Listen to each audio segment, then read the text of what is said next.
Sa iba pang balita, pinarangalan naman po ng MMDA ang kanilang mga tauhang nakibahagi sa clearing operation sa mga lugar na sinalanta ng Bagyong Yolanda. At ang ilan sa kanila, sa kabila ng naranasang panganib sa buhay, hindi ito inalintana nga magampanan lamang ang kanilang tungkulin sa bayan. Ang kwento ng kanilang dedikasyon at kabayanihan, tunghayan natin sa ulat ni Benj Bondok.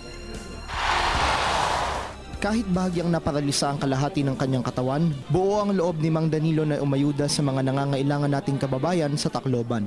Si Mang Danilo na stroke habang tumutulong sa clearing operations sa mga lugar na tinamaan ng Bagyong Yolanda. Ang sugat namang ito sa binti ni Elvis Cabariban, tanda ng kanyang walang kapantay na dedikasyon sa kanyang tungkulin. Natamaan ng chainsaw ang kanyang binti habang nag-aalis ng debris sa mga kalsada ng Ormoc sa Leyte. Nalagay ng kanilang kaligtasan, walang pinagsisihan sina Laude at Cabariban sa kanilang piniling propesyon, ang maging lingkod bayan. Apo, tuloy pa rin. Sa nakipagpapalong natin na kahit sa ganito kahit na nagkasakit na tayo lahat, kahit na naapektuhan yung kalusugan natin, naglilingkod pa rin tayo. Apo. At saka hindi naman po ako pinakabayaan ng Chairman Tolentino, nila GM. Masarap tumulong. Mas masarap tumulong ng sarili mo na lang na kayo dito kaysa yung mag-ano ka pa ng kailangan tumulong ka na lang. Dalawa lamang sila sa higit 300 mga tauhan ng Metro Manila Development Authority na pinarangalan dahil sa kanilang natatanging kontribusyon sa pagbangon ng ating mga kababayang nasalanta ng kalamidad. Binubuo ang MMDA Disaster Response Team ng mga empleyado mula sa iba't ibang sangay nito. Mismong si MMDA Chairman Francis Tolentino at iba pang mga matataas na opisyal ng ahensya ang nanguna sa pagkakaloob ng medalya, sertipiko at munting regalo sa kanilang mga kawani.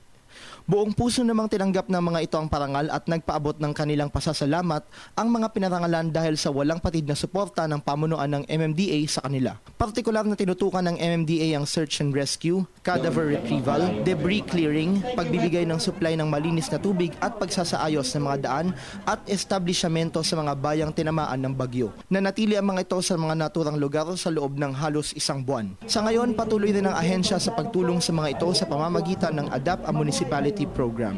92.56% yung clearing ng Tacloban and the surrounding areas, 10 sa 10 cities sa Pasay, at nailatag natin yung pagdating naman ng Metro Manila Mayors na 1 year yung engagement, Nabotas, Malabon, Mandaluyong at marami pang iba. Sa kanilang pagbabalik sa ilalim sa stress debriefing ang mga MMDA personnel na kasama sa naturang humanitarian mission. Para sa Telebisyon ng Bayan, Benj Bondok.